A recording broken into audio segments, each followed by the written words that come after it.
Hello, everyone, and welcome to the AcornOak Leadership Series.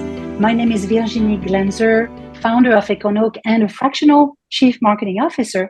But for today, your host. And for those who are not yet familiar with AcornOak, we are a small community of fractional executive women who present an incredible opportunity, especially to founders and CEO, to tap into executive leadership expertise at a fraction of the traditional cost. But it's not just that. Companies with gender diversity on their executive teams are 25% more likely to have above average profitability. That's a research from McKinsey. So if you don't know that, now you do. Our community includes fractional executive advisors and coaches in virtually all areas of expertise. So if you want to know more, if you're curious, you just go to acornoak.net and you can discover a whole new world. With that being said, today we're going to try to answer one important question. Should your HR team really be using AI? Now, you might think it's an easy answer, but there's a lot to consider, as you'll hear in that conversation. So before we begin, let me introduce briefly each of our speakers. Lisa Schenk is a fractional chief people officer. She has 20 years of experience collaborating closely with private equity firms, boards, and CEOs, providing invaluable insights and expertise to accelerate success. From strategic planning to executive coaching, and from culture change to M&A discovery, Lisa's diverse skill set ensures that her clients achieve remarkable outcomes. Welcome, Lisa, to the discussion. Thank you, Virginie. Laura Woolford is a fractional chief people officer with an impressive HR leadership journey spanning GoDaddy, Tesla, and GE. Laura specializes in leadership development, coaching, and organizational effectiveness. Her strategic finesse translates business visions into tangible people strategies, fostering diverse and skilled teams. Welcome, Laura. I'm happy that you were able to be with us. Thank you, Virginie. Happy to be here. And finally, Carol Fraser, a fractional chief human resource officer. With 30 years of experience, she optimizes workforce planning, performance management, and total rewards, driving business success while offering expert-level HR services and coaching, empowering professionals to elevate their careers. Carol, thank you for making the time and welcome. Thank you, Virginie. I'm happy to be here. So welcome again to a fascinating conversation on AI and HR, which will be led with one question. Should your HR team really be using AI?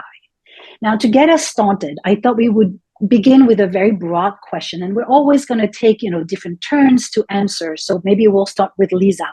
But here's the first question to all of you.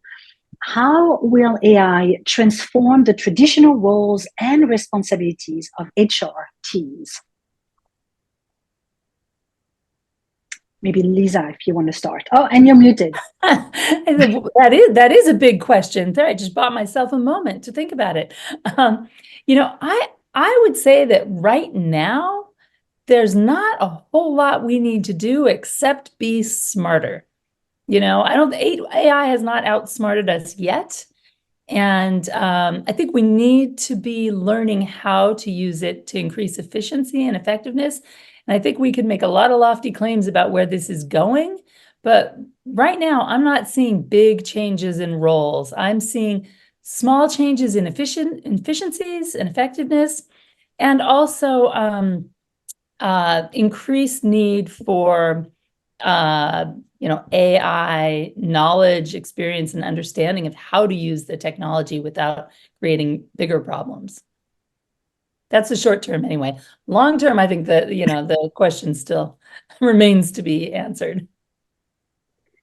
What do you think, Laura? Yeah, no, I 100% agree with you, Lisa. And I think, as we were chatting about this before, AI is something that everyone's talking about now, but it has been around for a while. We've been using chatbots inside many of our companies, whether it's for, general questions, whether it's IT or HR or benefits, or even, I log into my Fidelity account and there's a chat bot that wants to try to solve all my problems for me. So I think we're really just starting to learn, and we need to lean into that learning. Where I have seen some impact more recently has been what I would call enabling the existing toolkits of HR folks. So whether it's helping them with starting points, more creativity, maybe revamping some existing processes, automating some standard things, but it's not taking over the entire function. And I think we're a little ways away from that happening, if ever. Interesting. What do you think, Carol? Yeah, I would agree. I would say there are opportunities that we could leverage AI for today that will make our jobs easier in human resources. And let's face it, we are always a hamster on a wheel. A lot of the HR departments have one, and anything that can help to create efficiencies and you can leverage some component of technology so that you can more focus on the human side of human resources. I think that's where we should be leaning into to see what are the problems that we're experiencing, and is AI one of a potential solution towards the problems that we're seeing? Interesting. Okay, so let's be a little bit more granular, because there's nothing like examples. So I'm curious if you could all take a turn and share perhaps some successful examples or case studies of AI-driven workforce planning that you've seen or even that you've implemented. Yeah, I'm happy to jump in on that, Virginie. Some of the things that I myself have been using AI with my clients, first thing that comes into mind is revamping some policy language. And so I was actually going in and, Chat GPT, I think, has become very common with a lot of HR folks when they're trying to write something. And so going in there, asking for ideas or starting points or things to consider is a great way to use that specific tool. What is very interesting, though, and I would encourage anyone to go out and try this, type into Chat GPT and ask it to write a specific policy for you. It won't do it. It will come back with the things for you to consider. But again, it comes down to the culture of the company that you're in, where you're located within the US or outside of the US, and local laws that you have. And so those things need to be taken into consideration, but it is a great starting point. The other thing that I've used some of the different AI tools for were, stale job descriptions and trying to get more granular on what's really needed. So if you've done good workforce planning, you understand the skill gaps that you need to really supplement or fill, then you can use some of the AI tools to help you with revamping those postings, those things that you want to get out there to try to attract that new and different talent. That's how I've been using it. I've had a similar experience. Yeah, it takes away the blank page paralysis. Yeah. So I think when myself and my clients, we use it to create newsletters or training, or to take last year's performance review presentation and kind of revamp it with some language that is more aligned with the behaviors associated to the values. So we've been using it more as well towards how do we create something that is more engaging through our words? So I think that is one example that we could provide. And the thinking about anything with new tech is you do have to think about, how is this going to enable us? And if this is going to help me better communicate what it is that we're ultimately looking as the output, then you've got a partner right there. Mm-hmm. Wow. And I can build on that. I think I've had experience with both of the things that you're talking about. And I think something like 54% of HR teams are now using AI as part of their talent acquisition process, right? But, I've had this sort of a different set of experiences. Part of the work I do is strategic planning. And so in that context, I'm interviewing lots of external parties on sort of what matters most, right? And even a simple SWOT analysis, right? Strengths, weaknesses, opportunities, and threats. And I've been playing with AI as a tool for organizing that data, because I'll have 30 pages of data. And, the beauty is you can put it in the system and ask the system to organize it for you.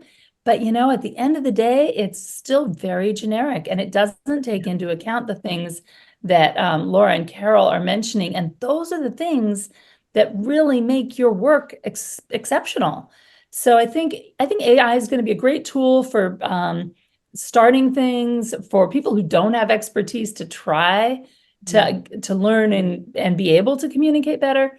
But those of us that have deep knowledge are not going to become less valuable. In fact, I think more valuable. I've used it also for 360 feedback, which I think is really interesting because lots of organizations do some version of 360. The version I do is highly qualitative and extremely expensive. And, if I'm an HR person and I can either interview people, literally AI can capture your interview notes and then organize 10 interviews into a pretty reasonable set of things a person could work on. Like, the efficiency in that is extraordinary, but it really does take an expert lens to make it really meaningful for the organization. And then I have another client who's building out a company that I think we're going to see more of this.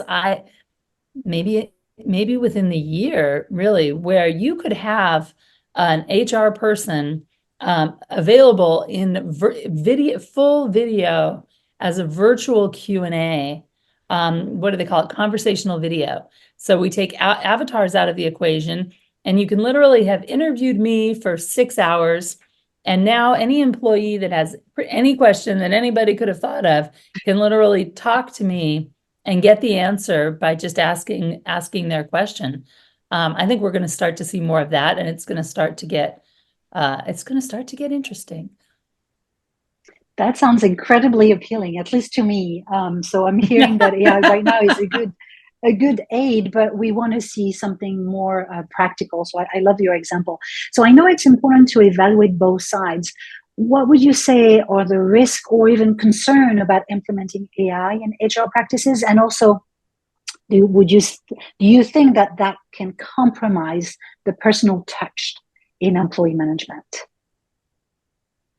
I'll start that one. So I think AI isn't going to be a catalyst to business success. I think that will always be your greatest asset, which is your employees and your leadership. And until such time that I am fully replaced by a robot, people are complex. It is ever changing. The species changes every day with every interaction that we have. And it's also really important that diversity will be even more important if we lean too far into AI. So we have to ensure that the output is as unbiased as possible. And what Lisa was saying is, even though we get all that qualitative data, we need a discerning view, a discerning person who can look at it and ensure that it is going in the direction that we're hoping to go. And if a business is shifting strategy based on socioeconomic demands, the customer's wants and needs are going to change. And so does the skills and knowledge and expertise of the employees. And even if we were to automate some training and development, the measurement of success of those programs will still be somewhat subjective, and that's going to require the HR professionals supporting the business. I think there are two things I'd love to talk about on this subject because I'm getting kind of riled up.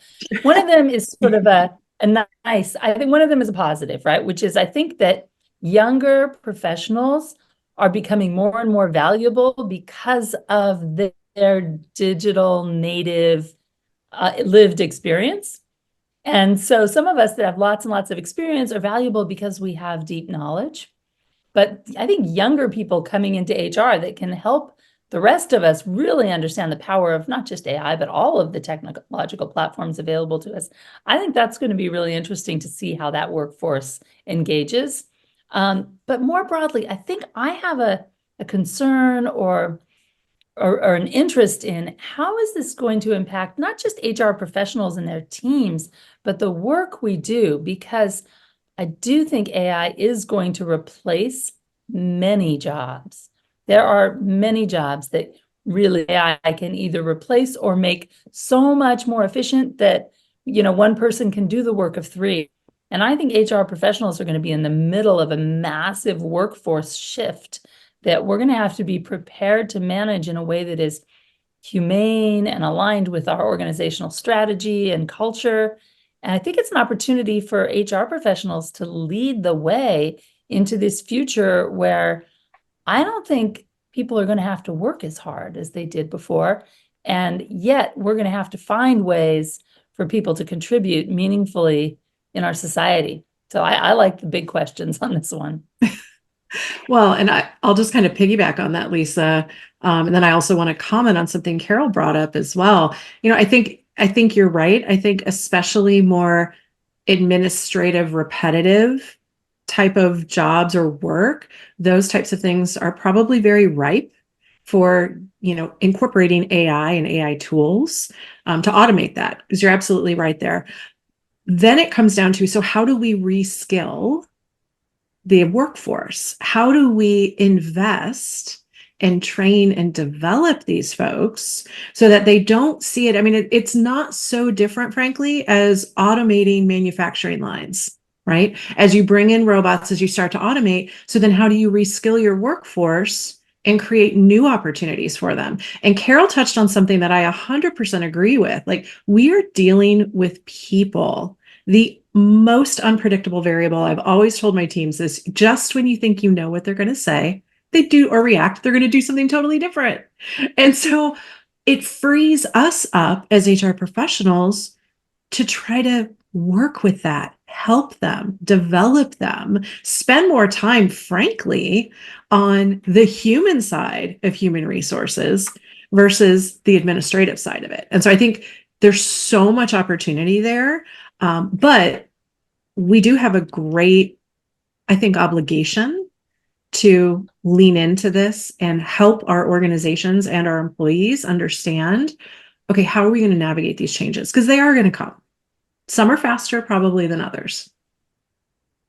And I just want to touch on both of you. This is a great opportunity. If we are going to see certain roles being replaced by AI, it requires a greater engagement of those higher skilled talent in your organization.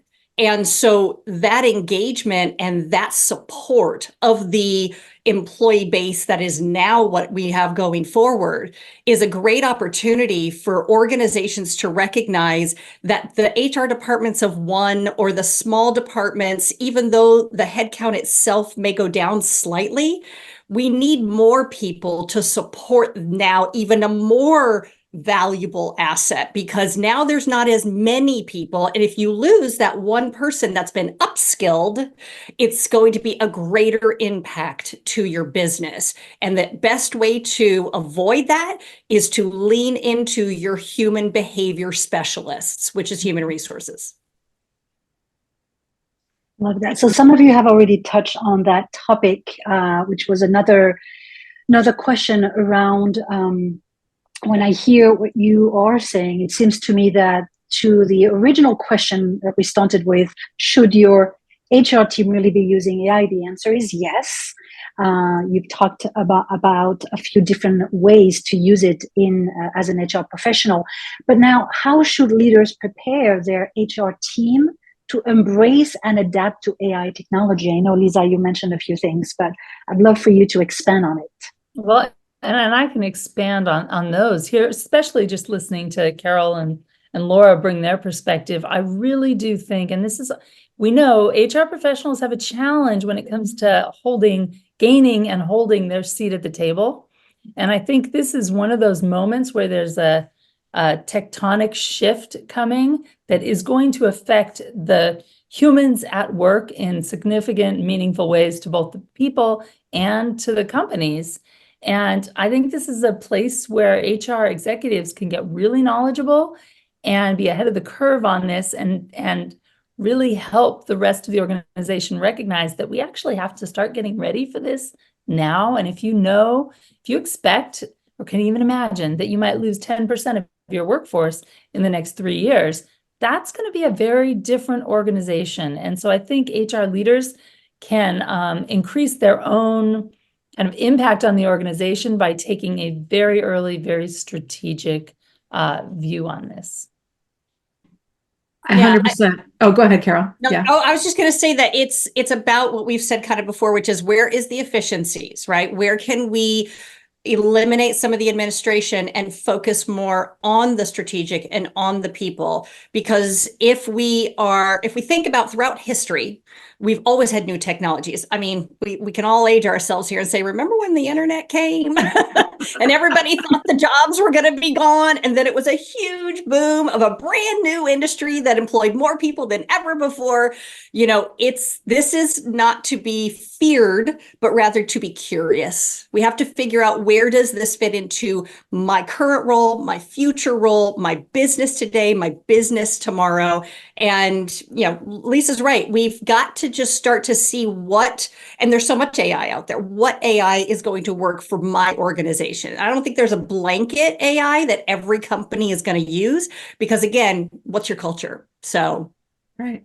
Yeah. And I would just add 100% agree both with Lisa and Carol. I would add too, and it kind of goes back to the responsibility and obligation of creating an environment of belonging and inclusion. Where possible, get involved in the creation of whatever that AI is. If there's an opportunity to make sure multiple voices, because think about it, someone's programming these, and if it's a homogeneous group that's programming it, it's going to create a lack of inclusion and belonging. And so that's going to be completely counter to a lot of what us espouse and believe in from a human resources perspective. And so being curious, like Carol said, leaning into it, and making sure that you're getting multiple voices engaged in the creation of whatever those tools are that you're going to be using is absolutely key.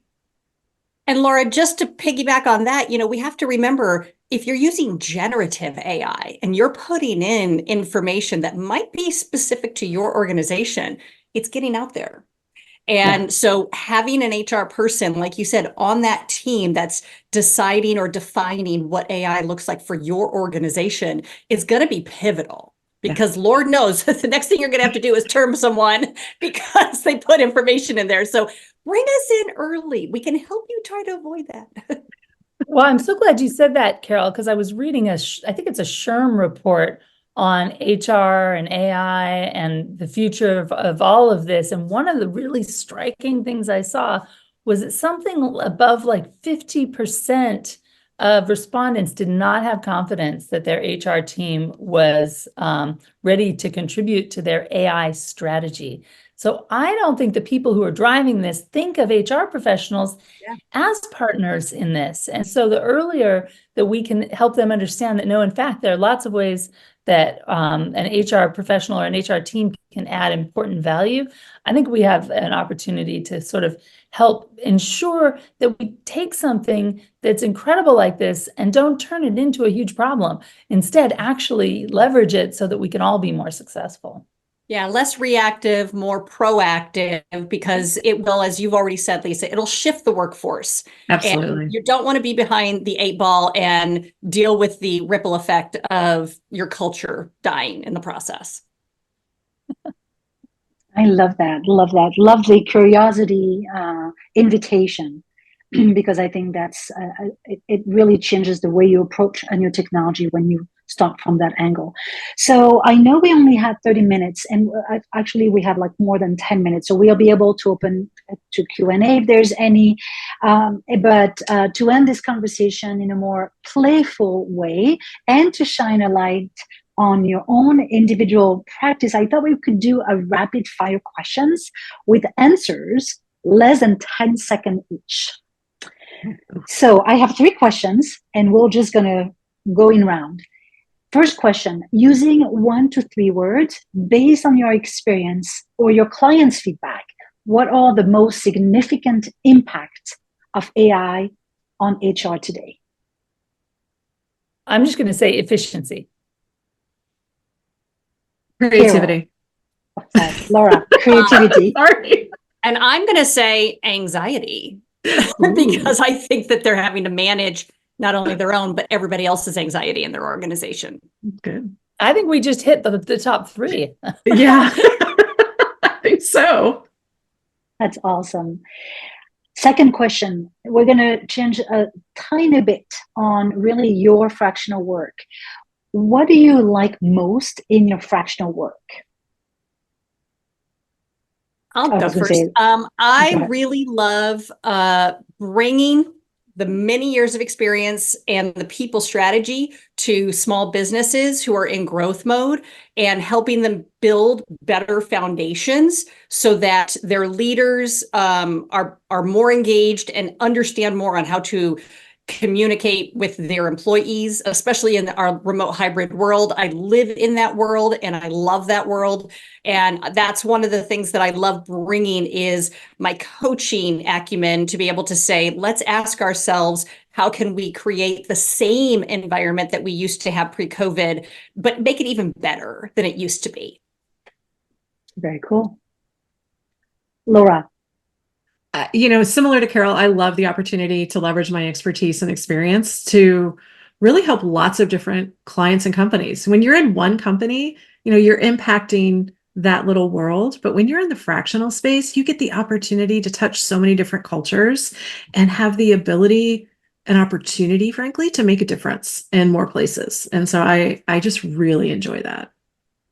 Beautiful. I like all that stuff too, but maybe I'll flip it around a little bit and say that one of the things I've enjoyed the most about it is being able to take, decades of experience and experience with hundreds of other companies and share it with people who've maybe worked for the same company for their entire career. A lot of these smaller companies have people that have been with them for a long time. And from the CEO down, they don't know what they don't know, and they don't know how other organizations operate. One of the most enjoyable things for me is being able to tell them they're not alone. This problem they're having with their culture is actually quite common. I see it all the time. And I think that it really does free people up to think, oh God, it's not just us. And then we're able to bring all this experience from other kinds of companies and just sort of a broader toolkit than anybody who's kind of raised within one or two companies can ever really achieve.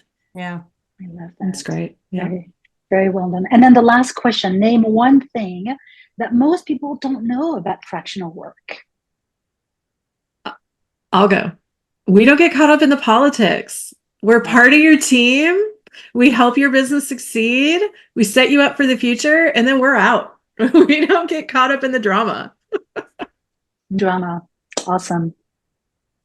Yeah, I'll add that it's really our jobs to not be the hamster on the wheel and to always stay abreast of what is shifting and changing or new out there that can support your company and your people and your leaders.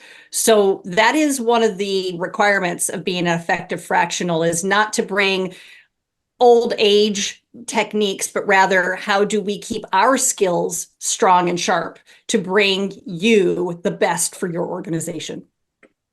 No politics, cutting edge. Amazing. Yeah, I've got two, so I don't know. I mean, but one is that, we love what we do, or we kind of wouldn't be doing this. We're at this stage of our careers, most of us that sign up for any kind of fractional work have had lots of experiences. We've been successful at lots of things. We enjoy this. So you're bringing in that kind of positive energy to the business.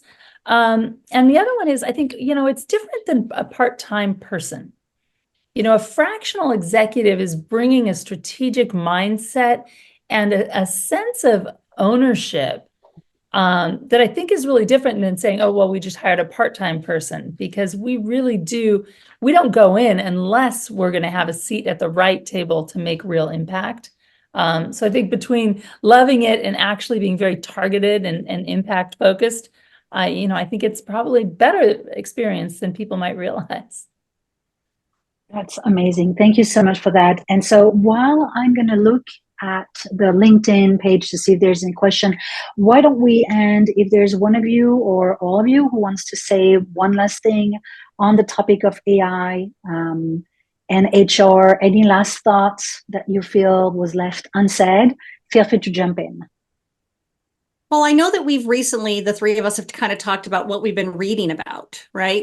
There's a recent article out about IBM pausing their talent acquisition while they assess what roles will be fulfilled by AI. And, this group here has been talking about, well, what kind of impact did that have on the culture? And what exactly does that mean for the retention of your current people? So even though you've got a big name out there who's decided to try something first, in the human resources brain, in our lovely brains, we think, okay, understand from a business strategy, but from a people strategy, what did you just do?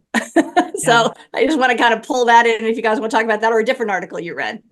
Yeah, no, I think that is very top of mind for me because it feels incredibly short-sighted. As we all discussed, it's like, what is that longer term impact? Your existing employees are now going to be looking over their shoulder, maybe looking at LinkedIn job postings to see what else is out there because they're scared now. They don't know what that means. So I understand a lot of companies are probably doing similar types of exercises, right? Evaluating where there's opportunity to potentially have AI replace certain types of work. But to go public like that is kind of like, it's a little short-sighted because who knows what the final answer will be.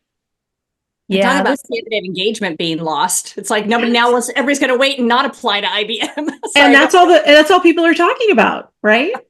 Versus great opportunity. It's this great example of, there was a TED talk I heard years ago before AI was even a thing about the fact, I think it was they were talking about like autonomous vehicles, which, maybe does imply some AI, but the idea that like all the trucks, would be driven autonomously and all the truck drivers that would be out of a job.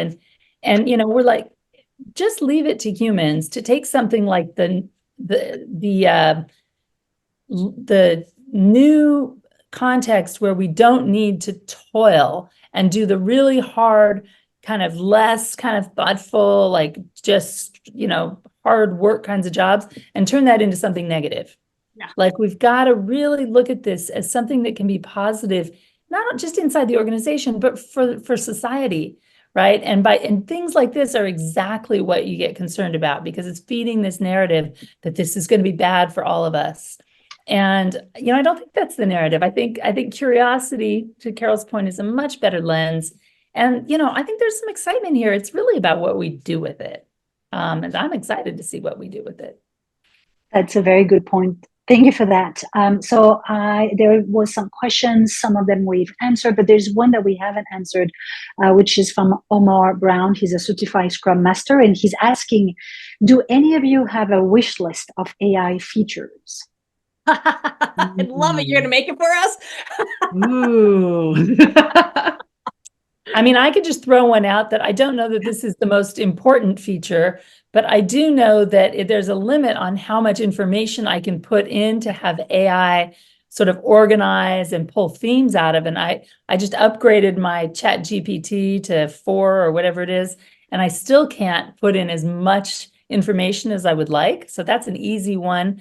The other one is I'm very interested in this conversational video concept. And I know there are companies like Concerta and Storyfile that are really driving this conversation. And I think that's going to do some really interesting things for us. So I'm interested in more features around conversational video for sure. Cool. I'll echo the data. The data analysis, the being able to put as much data in as you can would be fantastic. All right, Carol, what do you wish for? I mean, you guys have kind of said it. I mean, that is where that's where I get my hang up as well, is you'll put a lot of information in. I also, it's maybe it would be nice for more tutorials on how to write better prompts, so that it's easier to get to the answer and then I know that, one of my colleagues kind of gave me almost like, I know there's lots of scripts out there, but again, every organization's kind of unique. Every individual is kind of unique. And so maybe just look at this, an AI chatbot that's, are you trying to do this? Here's some chat prompts to try. I think that would be very helpful. Help everything, again, just move a whole lot faster and make me more efficient. And Virginie, I don't know if this is the last comment, but I do think for this question, it's sort of appropriate. Can I share my little chat GPT answer? Oh, yeah. Yes. Because I think looking at features, one of the challenges is how generic the information is. So I typed in, give me one thing to say to sound really smart on the topic of AI and HR. And here's what I got. AI in HR is not just about automating processes. It's about leveraging data-driven insights to foster a culture of continuous improvement, enhance employee experiences, and drive strategic decision-making that aligns with organizational goals and values, which is A, lovely and must be true, but B, so generic as to not even really be all that helpful. So, if you could fix that for us, that would be great. Not so buzzwordy. Yeah, very buzzwordy. And can you give me the 25 things that's an action plan to that? Yeah, that's next. Love it. Well, being mindful of your time, I really want to thank the panel, all of you, for taking the time in your day to share your experiences and your vision. I think that was a very rich conversation, and we'll probably do a blog post out of it with maybe some deep dive into the questions that I just asked and others. And then as I contemplate this conversation, and my background is marketing, so HR is really from the user or employee standpoint. But I think that in a world where we have perfected the art of workplace productivity, and you mentioned a little bit about it, now that AI is taking over and, you have to put some granularity of what does that even mean, I actually think that we should ask ourselves how we will adjust and evolve with curiosity. So I want to leave the audience and all HR experts out there with a question. If we no longer need to emphasize our attention on productivity, how do we approach hiring? How do we lead? And what remains? So with that, thank you so much again to Lisa, Carol, and Laura for your time to engage with our community. You can visit AcornOak.net. That's where you'll find every member's story. And you can, of course, stay updated of what we're doing at AcornOak on LinkedIn, Twitter, Instagram, Facebook, and YouTube. That's it. So any last word, anything you want to say? No, just thank you, Virginie, for hosting and for doing such a lovely job of pulling all of this together. Really value your time and energy. Absolutely. Thank you so much.